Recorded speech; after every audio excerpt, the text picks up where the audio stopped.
Does anybody remember anything that happened in 1984 that was gaming related? I tend to think of it as a lost year for video games.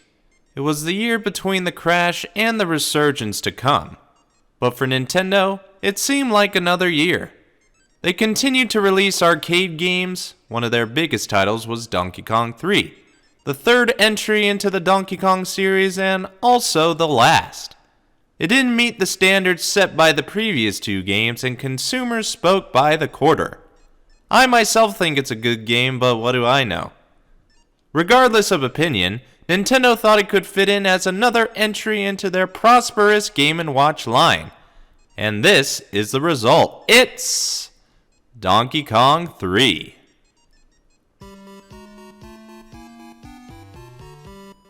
You know, the main character of DK3 came from a Game & Watch. Stanley made his first appearance in the multi-screen game Greenhouse. I'm hoping to find that one day, but for now, we'll see how he was able to take on Donkey Kong in a whole new way. This Donkey Kong 3 Game & Watch was released on August 20th, 1984, as the second of 3 games released in the Micro vs. System series. What that mouthful means is that you can either go up against a computer or against another person. In this case being Donkey Kong 3, you can let the computer or somebody else become the villainous or senile Donkey Kong. The box has been through a little roughhousing, but that's gonna happen sometimes. On the sides we have stuff showing us what we already know, like it's saying it's the Micro vs. System Donkey Kong 3. On the flaps it shows the model number. I would have been humored if it was AK-47, and it sits above the Nintendo logo. On the back we have some pictures of the unit that we're about to take out. We also have the same info pretty much, but I'll quickly focus on DK looking all pissed off while holding a pesticide sprayer. That image alone should get you invested, so let's take a closer look at the GNW itself. The unit itself looks so good to thine eyes with its nice green, silver, and white color to complement its oval shape, and it has the appropriate logos in the right place. I mean, you definitely won't forget it's from Nintendo. The screen is by far the widest in the series, even wider than any in the widescreen series. Wish I had an example, but sadly I don't. I wonder if it's wider than the Super Color or Crystal Screen Game & Watches, but again, I wouldn't know offhand. I'm missing plenty of Game & Watches in my collection. They're hard to find, but hey, I need to step up my game. To the left of the screen is the Game A, Game B, and Time buttons, plus the Alarm and ACL mini buttons. All of these buttons are standard with most Game & Watches, giving you a few options to adjust the clock or the game. This being part of the Micro vs. series, you can choose either 1 or 2 player action. On the back is where the standard information lies, like the serial number, model number, battery info, copyright Nintendo 1984, patent pending, made in Japan. I still have no idea what the rating actually means. If anybody does, let me know. I just figured out what the ACL is supposed to do last time, so I do feel a bit foolish. But I'm about to make you foolish by asking this question. You did notice that this Game & Watch has circular controllers, but where are they? Well, by lifting this hatch, we can reveal all of that and more. Each player can use this controller that has a rather soft D-pad and button. The cords can go a fair distance and not get jammed, for there is a special hole for the cord to fit right in.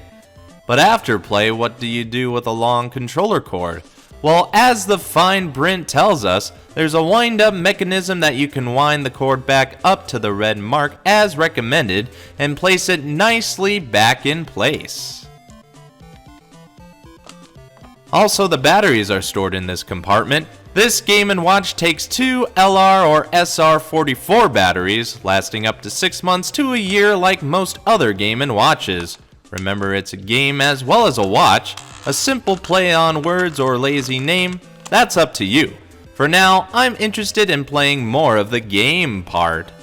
This version of Donkey Kong 3 isn't like the arcade, much like the Mario Bros. G&W. Stanley and DK still battle it out, but this time defending their own greenhouses from bees. The object is to spray bees over to DK or Stanley's side. If you're playing alone, 3 bee stings do you in, but when going head to head, whoever loses 50 points worth of bee stings loses. An interesting concept that keeps with the theme, and it'll certainly keep you on your toes with having to refill your sprayer. I remember playing this game in Game & Watch Gallery 4. It was my least favorite as I didn't fully understand what was going on.